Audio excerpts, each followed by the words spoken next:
I'm here enjoying this wonderful carnival in Bahia, and I thought this idea from the Espíritos TV channel No Solar, our home to interact with us, was great too. You think that resentment towards those who have wronged us is extinguished with their physical life? If it's a good person, they will certainly recognize their injustice and the evil they did. Yes, but if it's a bad person, they will certainly pursue them from the other side with their hatred. The malevolence of those who harmed us on earth is extinguished with their physical life. So we're creating the following image. Someone harmed someone else, right? Then that person who harmed that other person dies. So the one who was doing harm dies, goes to the spiritual world.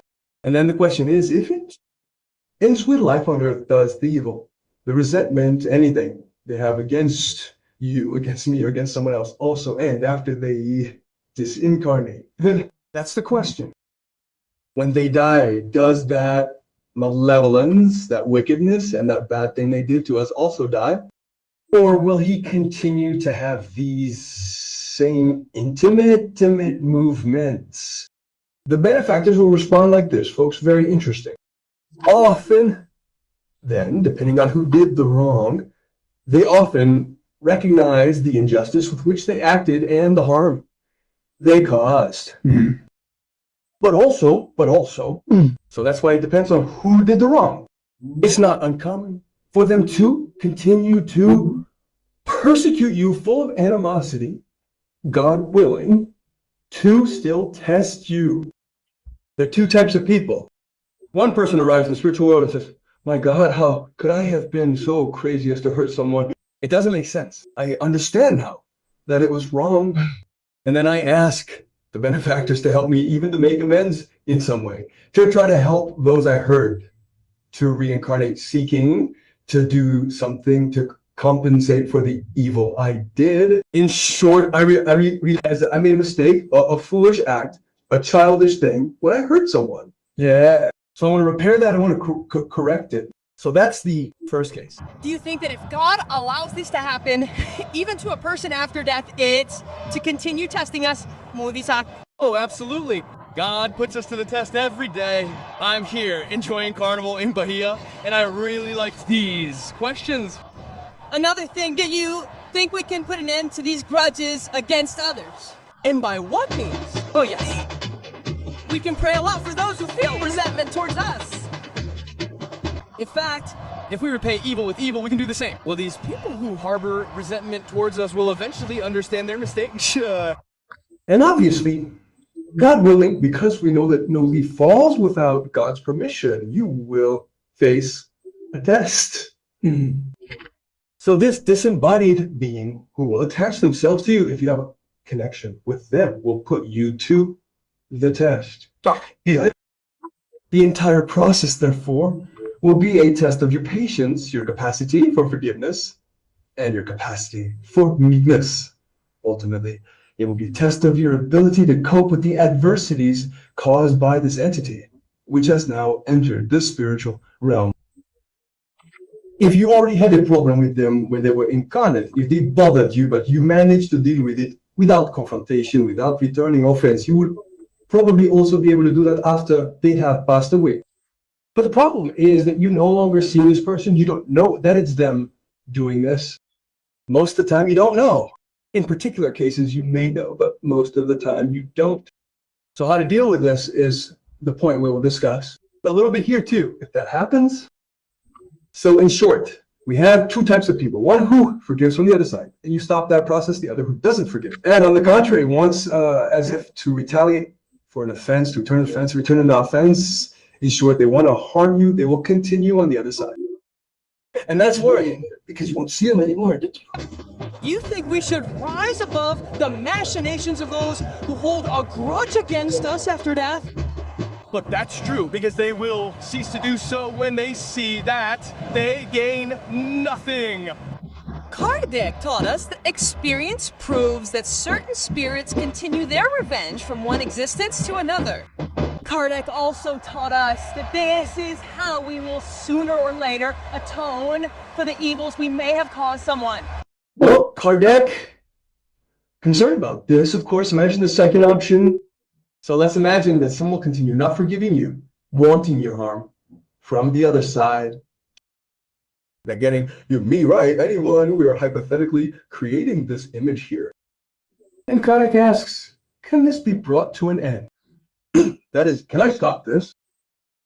If so, by what means can I do it? How can I do it? And the benefactors answer, you can. You can indeed put an end to it as you could have ended it while you were incarnate. We are complimenting this here. How to do it? Pray for them, whoever they may be, those who continue to do evil, and repay evil with good. Something you could do, we could do. Any one of us in that situation could have done it while incarnate as well. In fact, should have done it. If we do this after they've passed away, if we haven't done it or started to do it and haven't finished, they will eventually understand the injustice of their actions, because they will realize that they may have had initial reasons for disliking you, for wanting your harm, but if you act in a way that, let's say, puts them in a position to rethink this, then, for example, your attitudes. You help people, you try to be good at what you do. In the things you do, you try to be the person who, in short, fulfills God's law. He, from there, is watching you without you knowing. He's watching you as if he were an anonymous observer seeing your steps. Now, if he perceives that you are doing the right thing and he begins rethinking, wow, this isn't quite what I thought of Marx, he has a different behavior that I didn't see when I was incarnate because I wasn't close to him, but now I'm seeing it. So I'm starting to think he's not the person I thought he was. Or if he was, he's changed. So he starts to reflect and realize that you're convincing him, not because you're talking to him, but because he's observing you as you are being, as you actually act naturally. In other words, he's reading your attitudes. He's not listening to your arguments to justify, oh, don't hurt me because of this. No, the arguments are your attitudes. The silent attitudes that influence people in all areas without you realizing it. It influences the disembodied too, people. So let's pay attention to how we live, because a cloud of witnesses may surround us, as Paul said, and he adds, let us lay aside every weight. In other words, if we have a problem, it's being seen. If we act wrongly, mistakenly, if we, for example, do something thinking no one is watching, there might be a cloud of witnesses seeing it. And in that case, if you do that, that spirit that's persecuting you, persecuting me, persecuting one of us, will continue to have more reason to persecute. You see, it's really worthless. Over there, someone went behind your back. Look, they saw the person going hungry, didn't help, and even took money from them. This reinforces their behavior, which should persecute you. Do you see how important it is? It's not about worrying about whether you're being seen or not. It's about living according to God's laws. Because whether you're seen or not, you're always seen by God. That doesn't matter.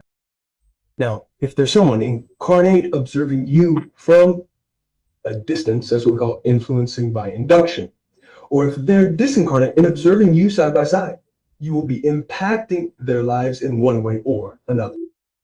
If you live, well, you're influencing things in the direction of good. If you live transgressing divine laws, you will be creating problems in relation to others, influencing those who are predisposed to evil, towards evil. You are being an inducing agent or influencing towards good. The one who is predisposed to good wants to be good. This person on the other side is your brother, my brother, our brother. And when he realizes that you are acting for good in some way, you are influencing him, helping the one who persecuted you. The benefactor continues answering. Furthermore, if we know how to place ourselves above their machinations, that is, their malevolent ideas, let them not let you, because they realize that they gain nothing. That is, if we know how to place ourselves above the evils that they propose through thought, see that the influence is thought here. Here's the problem. We have no notion. And on this same page that we are studying here in the Book of Spirits, there is a question. Question 459 asks, does it influence spirits in our thoughts and actions? And the most well-known answer from Spiritists, certainly one of the most common, is that they are the ones who guide you. Much more than you imagine. Ordinarily, commonly, they are the ones who guide you. That is, your thoughts enter into, let's say, association with their thoughts. And when thoughts come together, they form a power which we call the power of the soul. Here, for example, if he stirs up malicious thoughts, stirs up misguided thoughts, provokes in every way, as if someone were provoking you, but you manage to overcome this and do not accept the provocations. That is, you pray and get out of that frequency, you will certainly realize that he remains here and you remain there. And when he realizes that he cannot reach you, what does he do? He exists because he sees, no, there's no way to deal with this one. I can't help this one. No, there's no recourse to this one. I can't, because he's on a higher level than I imagined. Even if he hadn't, influenced by his positive conduct that is in accordance with divine law, even if it hadn't worked. Even so, speak well, but I don't even want to know. He did me wrong. I want every penny he owes me. I want every single penny. Even if he continued with that idea in his head, if he managed to continue affecting you, trying to affect you through thought, he will be there, instilling thoughts in you. And you pick up on them, and you pick up on them. And when you pick up on them, you have to remember Jesus. You're living normally here. For example, I'm here in this normal moment. You start having a completely outside thought, like kill someone. You realize it has nothing to do with you at this moment. That's a transversal thought, as we call it. It's coming from outside, from another mind to yours. And if you embrace that, you start to have the desire to kill. Look how dangerous things are. At that moment, if you embrace that, you go from the desire to kill, which is the desire he's instilling in you. But if you ask, what kind of thought is that? This doesn't make sense. I am good, I want life, not death. And you start praying, Father, help me. Father, support me so that we can be at peace, Lord of life. Then you leave that frequency and it keeps bombarding you with that thought. It doesn't reach you anymore. You no longer hear that thought because you left that frequency. Do you understand me? That's what he says, that he verifies that nothing is gained. That is, there is no advantage in instilling ideas in you because you don't accept them. So it's not them who guide you as if they were your guides who command you and you obey. No, they guide you when you accept their ideas. That is the great risk of spiritual influences. When we accept ideas, well, if they are good ideas, I accept them gratefully. If someone incites me, inspires me to do good, wow, what a blessing, I will do good. But if someone inspires me and incites me to do evil, I say, here, no, please, let's move on to another level. And I won't go into that area. Congratulations, TV Spirit and Solar. I'm already subscribed to this YouTube channel with great pleasure. Look at the film you recently made. The man who came from another planet is simply spectacular. Become a member of TV Espíritos no Solar. Support our project. We have a brand new Spiritus web series. There's several episodes of stories based on real events, and you can watch them by becoming a member of our channel. Episode 2, for example, is already showing and presents the biography of Alexander von Humboldt, the father of geography. Stay tuned. Episode 3 is coming soon, an emotional tribute to Mother's Day.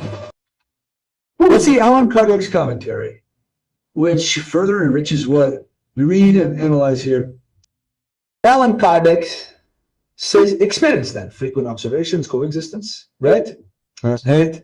Experiencing this frequently demonstrates that some spirits, not all, some spirits continue in another existence to exact revenge, and that sooner or later man pays for the evil he has done to another. So if you did evil to that person and he doesn't forgive you, if I did evil to that person, he doesn't forgive me. If we did evil to that person, he doesn't forgive us. They will continue in another existence to exact revenge. And so sooner or later, we pay for the evil we did to others in the worst possible situation when we suffer the same situation that we made the other person experience. Therefore, if we don't forgive, if we don't reconcile with On other adversaries, what Kardec said can happen, because besides remaining in the spiritual world, they can reincarnate to harm you as well. Then, in another existence, you might have an enemy whose origins you don't know, but who came from a past incarnation. But normally, they remain in the spiritual world, thus taking on the role of avenger. They are taking justice into their own hands. That's it. Now, Jesus instructed us to take certain precautions so that this wouldn't happen. There's a note in Matthew that says this. Jesus says, settle matters quickly with your adversary while you are with him on the way. That is, while you are still alive, so that he does not hand you over to the judge. An image Jesus had created here does not hand you over to the minister of justice, and you are not thrown into prison open. In other words, if you don't reconcile, this judge, who symbolizes the law of cause and effect, the law of action and reaction, will act automatically. This judge will hand you over to prison, which is called the prison of obsession. Truly, I tell you, you will not get out until you have paid the last penny. So Matthew wrote this in chapter 5, verses 25 and 26. So let's see what Jesus recommended. My friend, if you have hurt someone, if you have caused someone trouble, forgive, man. Forgive while you can. Cut that crap. I don't offer my arm for twisting. Who in my position could even object? That's pride. Blatant pride. Have the humility to recognize yourself. It's great to recognize yourself. You have the chance to become more spiritual faster. Why? Because when you acknowledge your mistakes, it's an act of honor for the soul. It's a noble attitude that ennobles your life. So recognizing your mistakes, whatever their nature, is a wonderful step towards correction. So when you make the corrections, you no longer have any issues related to unreconciliation. In other words, you don't carry problems left unresolved with someone from the past. People, this is very bad. If you have a problem resolved with someone from the past, and that problem hasn't forgiven you, it can have repercussions in another incarnation. It can have repercussions in the spiritual world. Bye-bye. Want to see? I'll tell you something that happened to Aunt Louise. He narrates this in the Bruce Solar, in chapter 35, if my memory serves me right. When the Paket, on his first day of work during his duties of retrieving suffering brothers from the umbral, the spiritual realm, he encounters a man named Silvera. And who is this Silvera he met? He was very, very upset. You know, when you meet someone and you feel bad because you see that you have some problem that you left with them and you're ashamed of them. You feel shame. He was this Mr. Silvera, while incarnated, was the son of a moneylender. He was in business and lent money at exorbitant interest rates. So he was a usurer, as we also call them, loan shark, someone who charges exorbitant amounts. And this Silvera had a wife and at least 2 children, according to the narration we found in the book. The scene Andre Louise will recall is when Silvera's wife, who was sick, her children were sick, and he was in bed. She went to Andre's father's house, and there in the scene, Andre relates that his father, mother, and himself were present. There. She humbled herself, figuratively speaking, kneeling before her father, begging him to grant them a reprieve. That is to give them more time to pay, because her husband and father were ill, their 2 children were ill, and they had no resources. They had experienced severe financial problems due to the illnesses. Looked at Andre's mother, and Andre's mother looked at her with that sensitivity that is the accessibility of great souls. She put herself in her place. But the father is the opposite. Rigid, inflexible, insensitive, with very low or dull sensitivity. He said no to her, look, if I open a session for you and your husband, my business will go down the drain because everyone could ask for the same kind of opening that you're asking me for. Which isn't true in sophistry. He uttered those words so as to justify the negative response he'd already determined, irrespective of what she put forth. Truly, he had no compassion whatsoever. And that's a hardened soul, a hardened heart. What happens? He literally makes the legal process move forward. They had promissory notes, which was very common at that time. And the promissory notes were executed, and the bank, or whatever institution it was, is showing everything the family has, including the piano that their youngest daughter, or whatever age she is, had. In other words, it was a drama, and they had to move to another city. It seems that if I were in Rio de Janeiro, the capital, they had to move to the countryside and into a situation of poverty, lacking everything. And Andre and his father never heard from them again. The mother tried to intervene, tried to reason with her husband, but in vain. When the woman left, the husband rudely reprimanded her, saying, "Don't meddle in my affairs. It's none of your business." In other words, he was being harsh with his wife.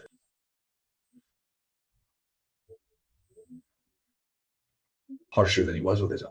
And Andre, as is very common with some children, followed the father's side instead of the mother's, essentially agreeing with the father.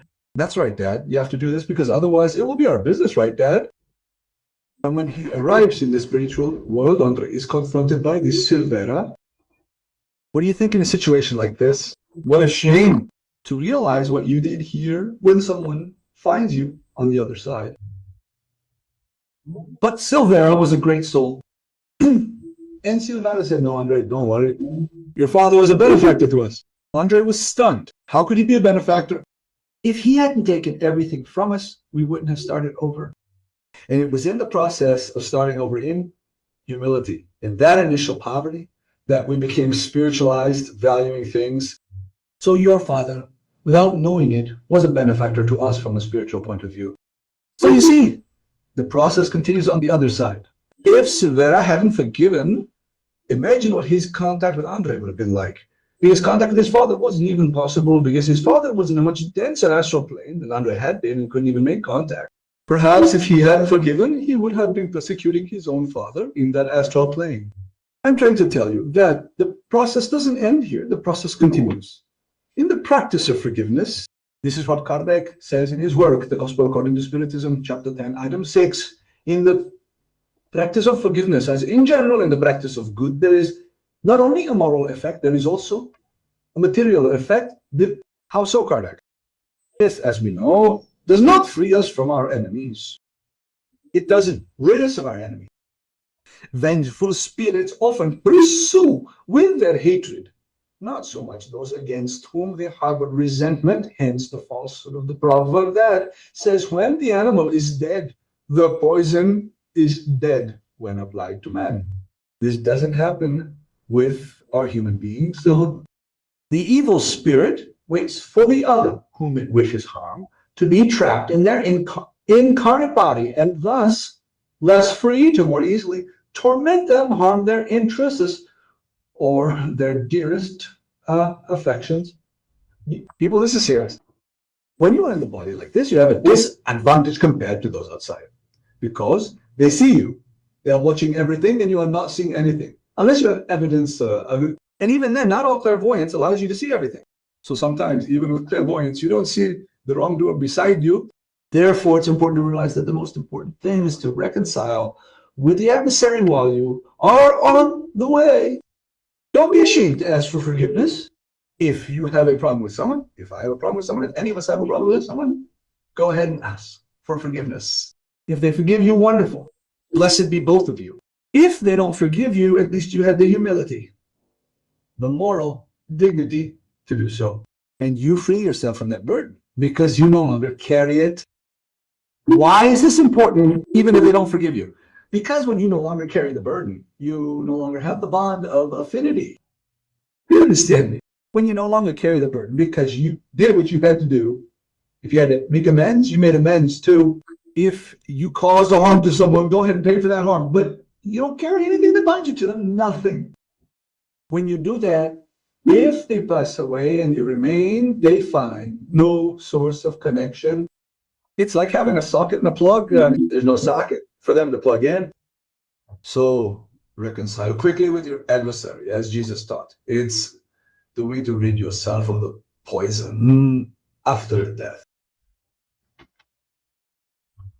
According to Kardec, this is the cause of most cases of obsession, especially those of a certain severity, such as subjugation and for possession.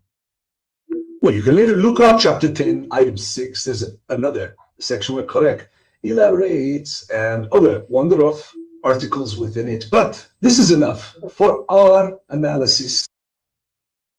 It's important to remember that we, or those who love us, cannot go to the spiritual world without first reconciling with our adversary. So let's bring Jesus back here, recommending this to you, to me, to all of us. Reconcile yourselves as quickly as possible. As quickly as possible. You don't know if you will die tomorrow. You don't know if he will die tomorrow. You do not know when you will meet your adversary. Again, you who are an adversary of any kind, while you are with him on the way. That's the recommendation, folks. If you have a problem, if I have a problem, if we have a problem with someone, let's have moral courage, because that's called moral courage, going there and asking for forgiveness. Even if you think you share some responsibility for the problem, it doesn't matter. Show yourself to be greater than him. Rise above him. Even if you know he has a part in it, let go. Take responsibility as if it were your own. That's greatness of soul, and ask him for forgiveness. If he detects sincerity in your words, he'll lose his footing, his position. Because it's difficult for a person to receive another in a humble condition and have weapons to attack. Why? Because he perceives that there is sincerity of heart there. And against sincerity of heart, there are no weapons that attack. Think about this, because it's very worthwhile for us to think about this, so we don't take our problems there, or don't associate with people who take our problems there. Much peace to all, many blessings to you all, and thanks for your attention. Hello, I am a caricature of the actor who played Alexander von Humboldt in The Man Who Came from Another Planet. This film is currently showing on the Naso Lar Spiritus TV channel on YouTube. I am here to invite you to become a member of our group. Yes, the group called Become a Member and Support This Project. Just access Noso Lar Spiritus TV and come be moved and learn a lot with us. Our film is based on real events extracted from the works of Allan Kardec. So come and subscribe to Noso Lar Spiritus TV. Become a member, support this project, and share this film on your social networks.